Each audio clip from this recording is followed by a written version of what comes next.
So, friends, welcome back to Hobby Vomit. It's me, Matt, and I'm very excited to be doing another book review for you today.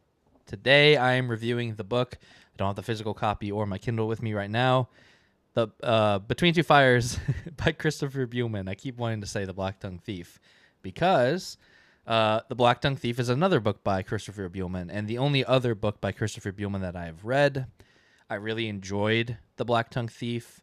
I think I gave it a 4.5 out of 5. Really, my biggest criticism with that book was I wish there was a little bit more character work. And you will see that trend continues here with Between Two Fires. But before I get into it, let's talk about our BARF system here on Hobby Vomit, how we review books. We normally will take a book through 4 categories in a spoiler-free way, score each of those out of 5, then we'll get an average, round up to the nearest 0.25, and that will be a final score. I will then pitch the book to you to see if the book is maybe for you or not for you, and then I'll jump into a spoiler section in which I just get to talk about whatever I want with no spoiler wall. So yeah, and just like always, I'm going to start by reading the synopsis of the book. So Between Two Fires by Christopher Buehlman. Here we go. The year is 1348. Thomas, a disgraced knight, has found a young girl alone in a dead Norman village. An orphan of the Black Death and an almost unnerving picture of innocence, she tells Thomas that plague is only part of a larger cataclysm, that the fallen angels under Lucifer are rising in a second war on heaven, and that the world of men has fallen behind the lines of conflict. So, yeah, that is what Between Two Fires is about. Very cool setting. Very cool setting. Europe during the Black Death. So we'll talk about that a little bit as we get into our categories. So let's start. Let's go ahead and get into it. So the 4 categories.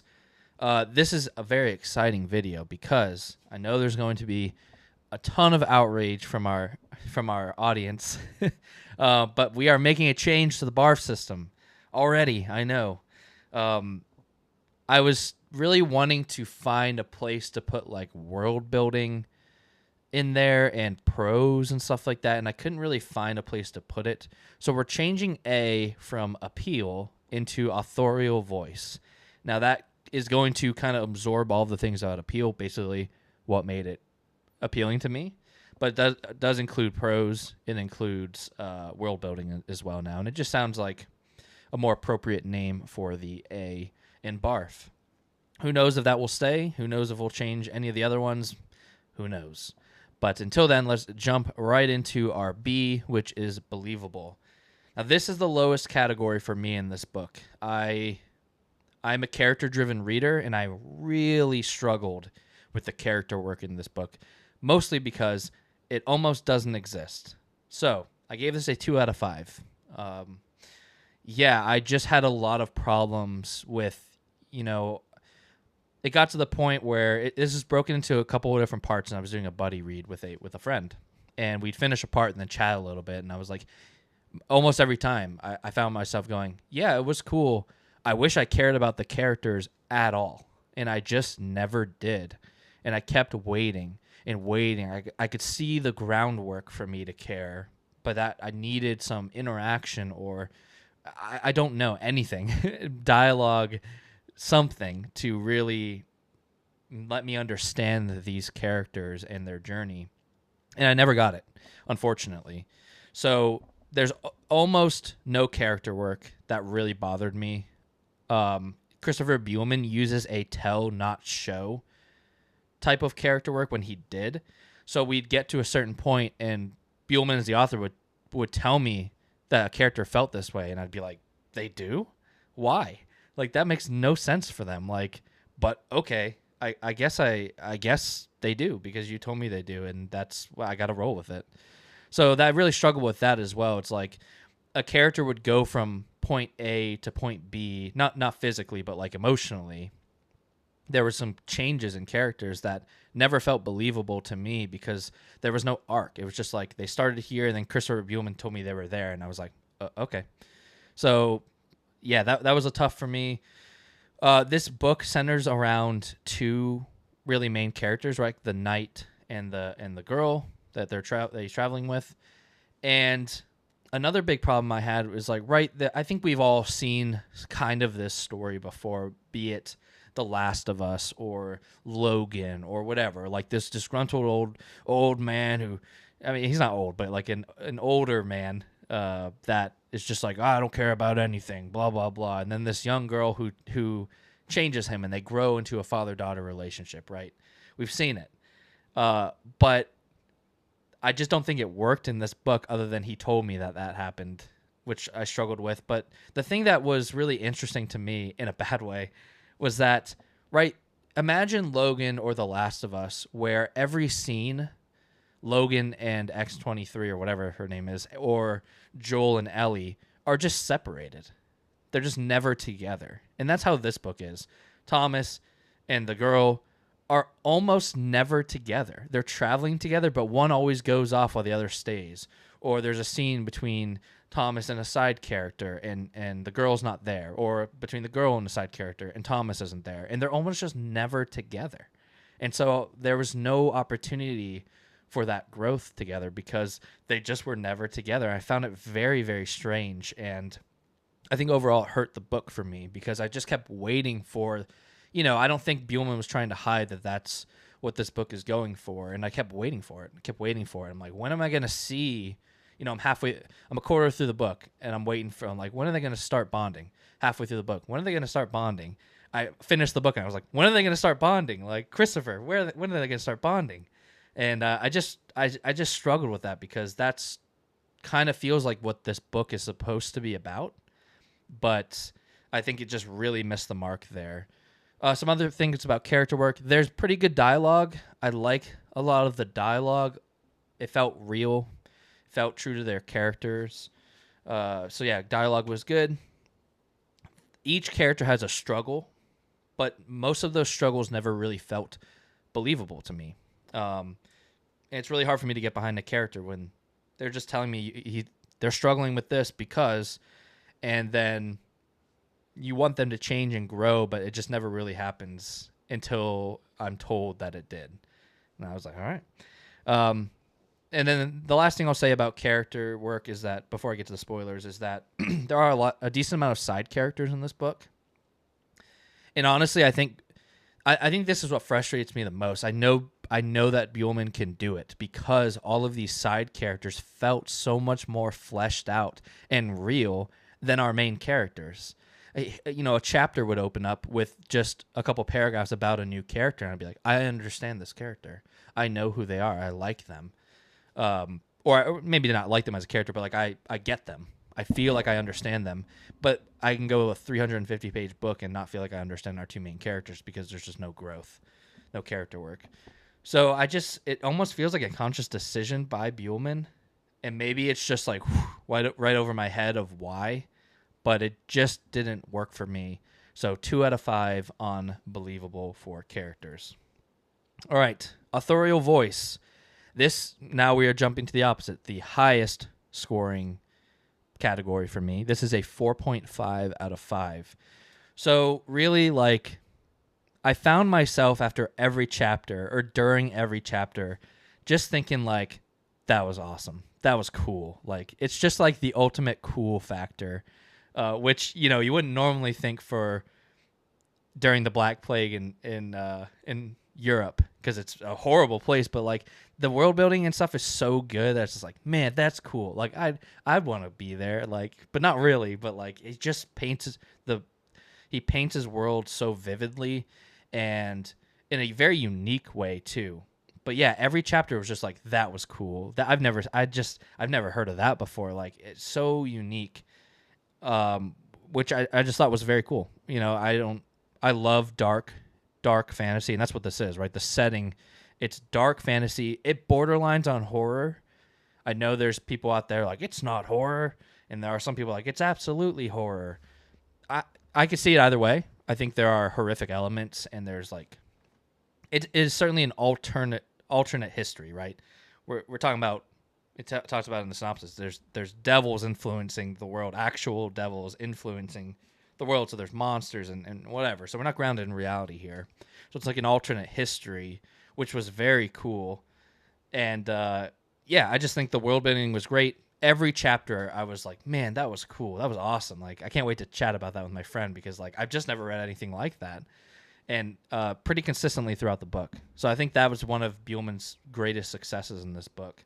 I think his prose is really good, and it's very simple in this book, but I don't think that's to be mistaken with bad because it feels very intentional, and it still can be really beautiful or really haunting even with such short, abrupt sentences. And every part was opened with almost like a narrator, kind of like for like a play or something, talking about the state of the world, and that was very lyrical and very beautiful. And it's like he's got the chops. So the short and abrupt is very intentional, and I think it worked for this world and our characters. So I thought the prose was excellent. And then the last thing I'll say is Buehlman likes to insert humor into his dark and gritty worlds, and I think he does so very, very well.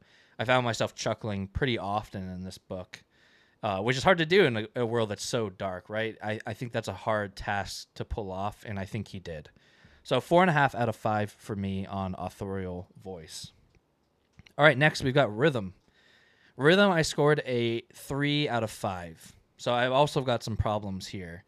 Yeah, so the first, like, I don't know, almost third of the book is in a very, like, episodic nature. And what I mean by that is that at the end of every single chapter, I could finish that chapter, and I will never need any knowledge of that chapter ever again. It's never brought back up. There's no consequences. There's no character growth. There's nothing. It's just like an episode of TV that these characters were on. They did their thing, roll credits, move to the next chapter. And that could be a pro to some people. It was not for me, because I was craving, like, that would work for me if there was character work, right? If the characters going through these things changed because of it or talked about it or anything, then it would work. It would be fine with me. But there's a turning point in this episodic nature. It turns into more of like a political deep plot. And it was really cool, but by the time we finally got there, I just didn't care anymore, to where it felt too late. I would have loved to see him take what was happening here in this final like quarter of the book, which felt a little more like epic fantasy, like with like political intrigue in a single location, jumping POVs, and all of that. I would have loved to see him split that up and have us introduced to some of these characters earlier and intersperse that throughout the book. So by the time we get there, we feel like we understand what's going on. There's no confusion. There's no tonal shift, because it's a very big, like, okay, episodic. Oh, wait, are we staying here? Like, who are these people? Oh, book's over. I'm just like, oh, okay. So I do think the rhythm felt clunky. Really clunky because of that. So, yeah, that's my biggest thing. I put little to no callbacks, so it didn't feel like there were many consequences. I kind of touched on that. Another problem I had is that the characters themselves were never really making any decisions. They were just kind of on a railroad track. A lot of decisions were made for the characters, and they were just like, oh, well, all right, I guess we got to do that. So we're going to do it. And so I think because of that, right, there's that lack of growth of character work. So I had a problem with that. But I will say I do think the conclusion was solid. I enjoyed it. It wasn't my favorite thing ever. But it was I think it was wrapped up really nicely. I think Christopher Buehlman did a good job there. So 3 out of 5. I didn't hate it. I could see it working better in a different format for me. And then lastly, feeling. I also scored this a 3 out of 5. I struggled. It's hard to feel something when there's no characters that you want to like attach yourself to. So it's really hard. There are certainly moments in this book where I was like, I think I'm supposed to be feeling something here, and I could see myself feeling something if things were different, but they're not, and so therefore I don't. There are certainly some moments. There's some sad moments. There's, I found myself laughing. There was a lot of moments where I was angry at the characters because I'm just like, ah! I don't know if that was on purpose I think sometimes it was. Sometimes I'm just like, I don't get it. I just don't get it. So there's a part of me that wonders if I just missed something this whole book, and I'm certainly open to that. Maybe I did, but yeah, I think because of the lack of character work, I just didn't feel too much throughout the book. So I had to knock this a few points. I still gave it a 3 out of 5. There are some very, very good moments, but they were few and far between, I think.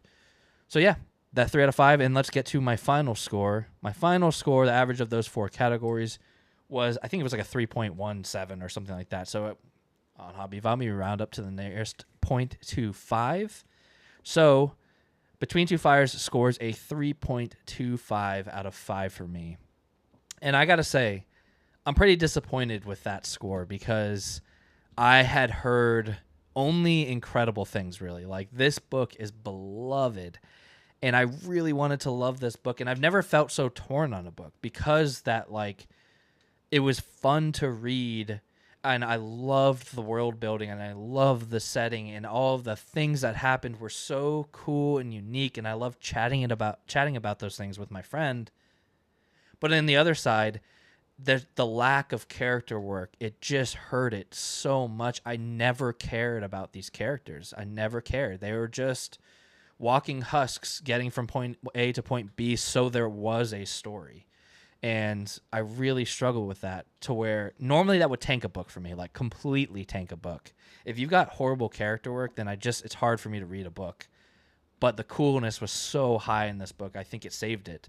So my pitch is, if you want like a dark fantasy alternate history with angels and demons fighting and creatures and like an excommunicated knight traveling across the country to different set pieces in a very episodic nature, and you want cool factor, I mean, like, this is the ultimate cool factor holy shit book. Like, it really is. He just nailed it. And it was like you sat down a kid who was raised in a Catholic household, who like his parents were like, if you're bad, you're going to hell, and hell's the worst thing you could possibly imagine. And this like 6-year-old kid starts imagining those horrible things, like the worst of the worst.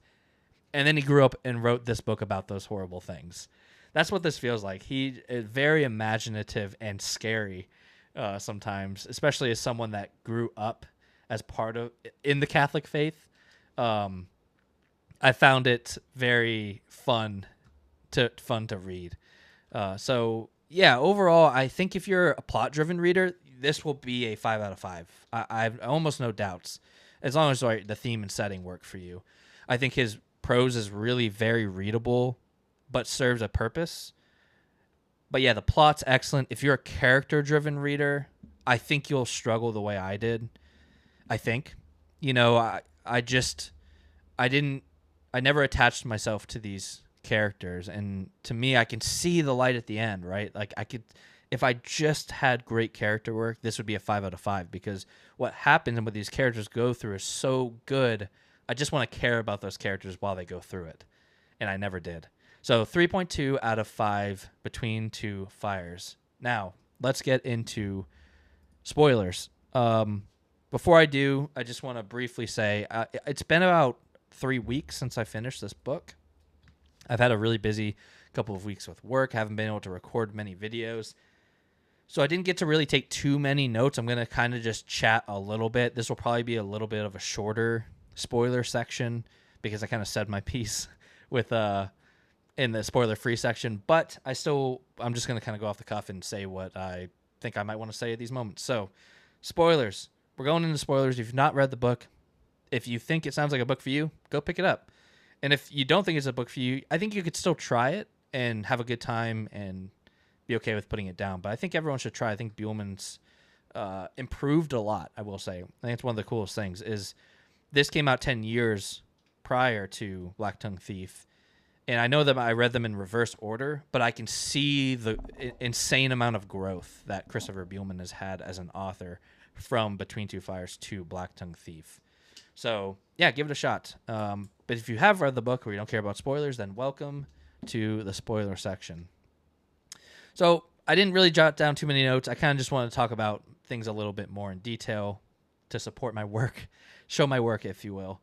So yeah, well, basically like with character work, let me say my favorite character. My favorite character of the book was Father Matthew.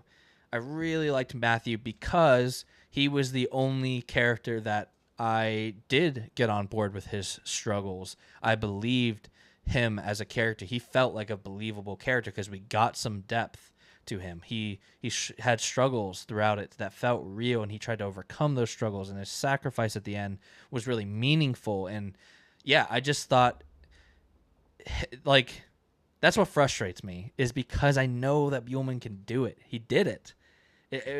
And so, yeah, like, I think with Matthew's death, even simple things like Matthew and Delphine, just like holding, like she's holding his hand and he kind of just squeezes it, and like that says so much to me. That's such a powerful moment after what he's been through, and I really felt their connection strongly in that moment. And Thomas and Delphine, I never felt that ever. So Thomas and Delphine are the main characters, right? And yeah, like I said, they're almost never together.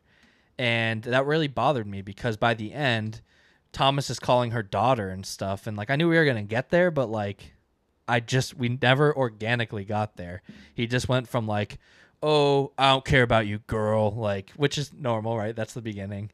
And then it gets to the scene where he is like basically being influenced by this black goop that is essentially trying to make him rape her.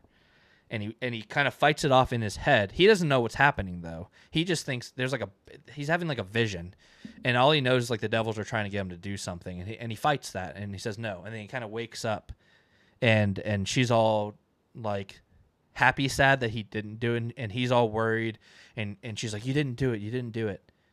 And so now they're bonded apparently, because now they're like making jokes, even though like Thomas didn't actually have to overcome anything to do, you know what I mean? Like he was just having a vision, like something was manipulating him. So it wasn't like Thomas making a decision to be like, I'm not going to do that. It just was like, oh, something bad's happening. I don't know what it is, but I'm going to stop it.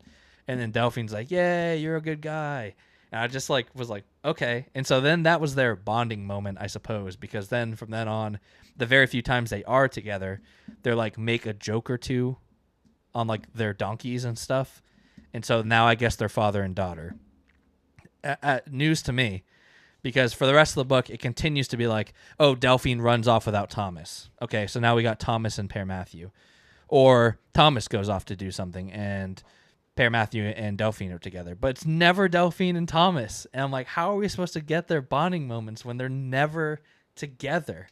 And I just really frustrated me because, yeah, I mean, like, I just never bought it. By the time that they get to Avignon and are bonded and wearing different faces and stuff like that, which is all cool. It's all cool. But, like, yeah, when his sacrifice time comes and stuff and their whole resolution at the end where he's very much like, I love you, like you're a daughter to me.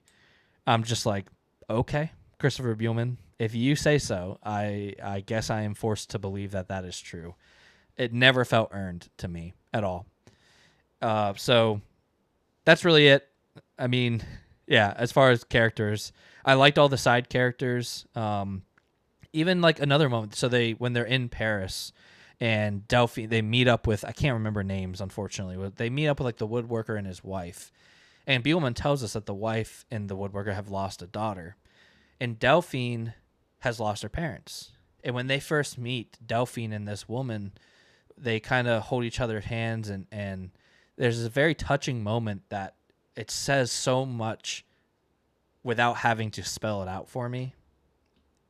And there's a couple moments like that happen, but it's always with these side characters that don't matter in the long scheme of things, which is fine. I love when side characters get fleshed out, but it's frustrating to see when the side characters are getting fleshed out and not our main characters. Like that just frustrates me to no end. So that's character work. Authorial voice, I won't say. I don't think there's anything to say as far as spoilers. And then I'll just talk about my favorite parts kind of here for the spoilers and rhythm.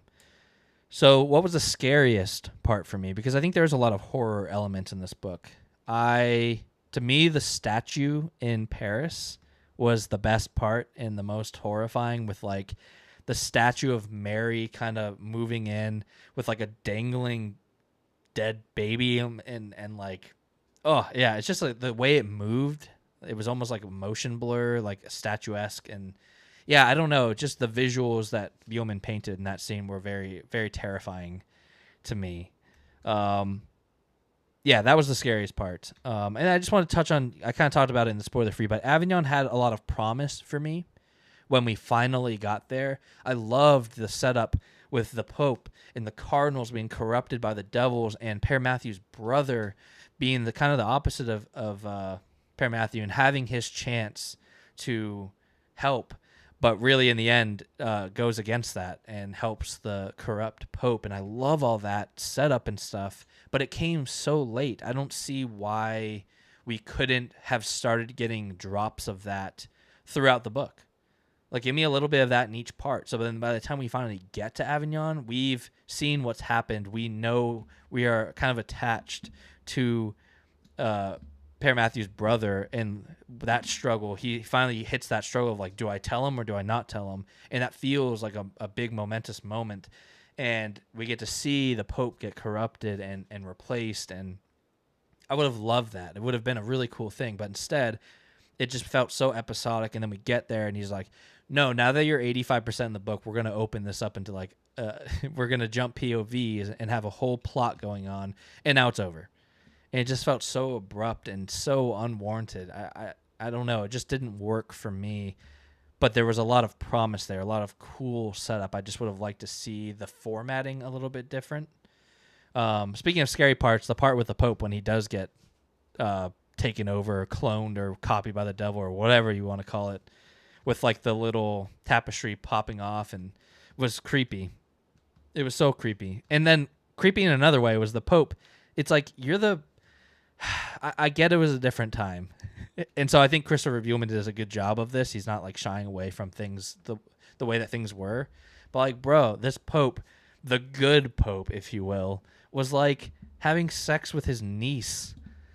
And it's just like, yeah, I don't know. Maybe it's not so bad that he's gone, even though he comes back. But it's just like, I don't know. Just felt bad. But again, like I said, I think it's probably appropriate for the time period. Appropriate in the sense of like it probably happened, not like I think it's appropriate. But yeah, I did find that to be an interesting, right? I think Buehlman is showing us that of like, this is the way there are problems in religion and the way the Catholic Church has been. So I'm okay with that. But like, I hate that Pope. He sucks. So let me talk very quickly about the end.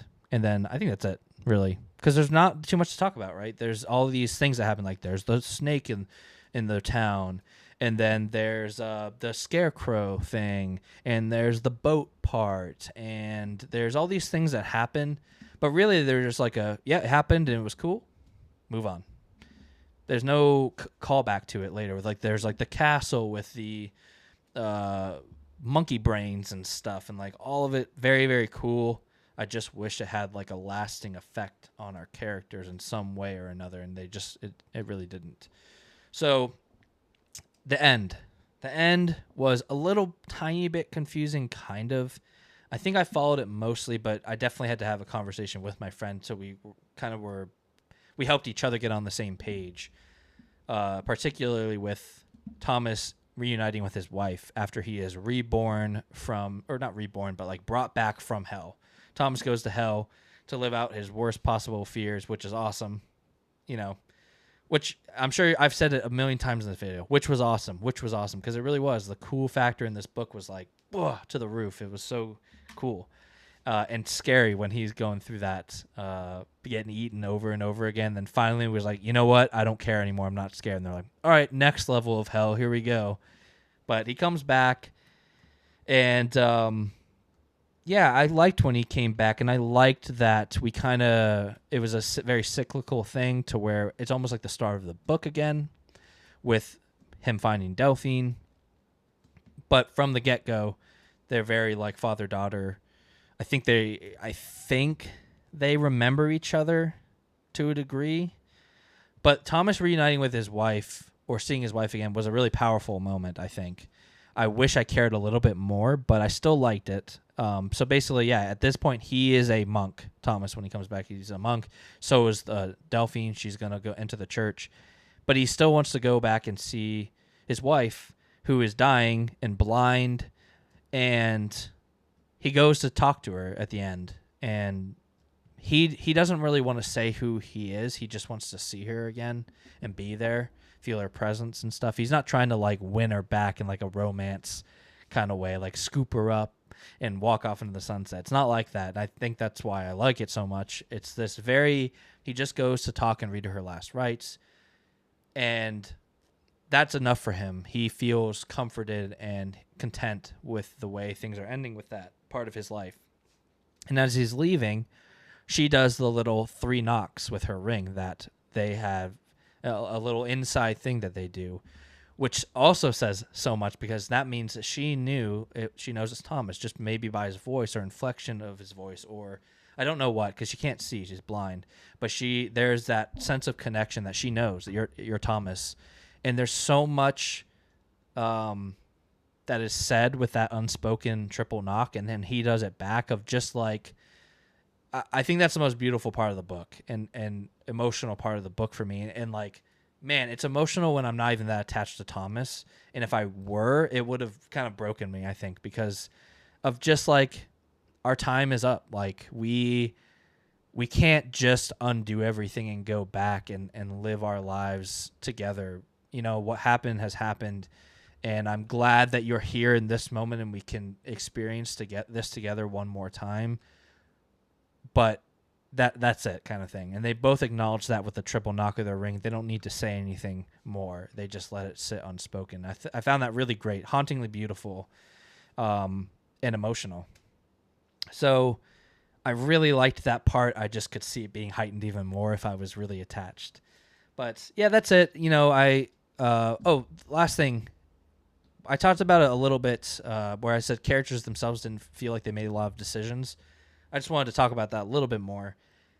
Almost every major decision that gets made is because an angel comes down and tells Delphine to do it. And I get that whole thing, right? She's just like she's just like the living thing of pureness. Like she is an angel / maybe she's Jesus kind of at the end. Like she's been harboring all of these angels within her kind of thing, and she releases that, and so I kind of get that, but also like, right, I want Thomas, who is this like hardened guy that has to overcome his thirst for revenge and learn to love again. I want some of that to happen because he wants it to happen, not because an angel is like, bro, you better do this because if you don't, you're kind of fucked.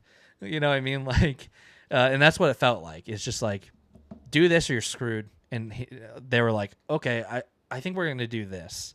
So it just felt very on rails. Like no part of me doubted they were going to make it to Avignon because that was like the quest. And there was no real detours. It just was like straight line, Avignon, do the thing. We did it. So I don't know. I kind of felt like it just felt a little too on rails for me. But I know it sounds like I'm negative. I still think 3.25 is a formidable score.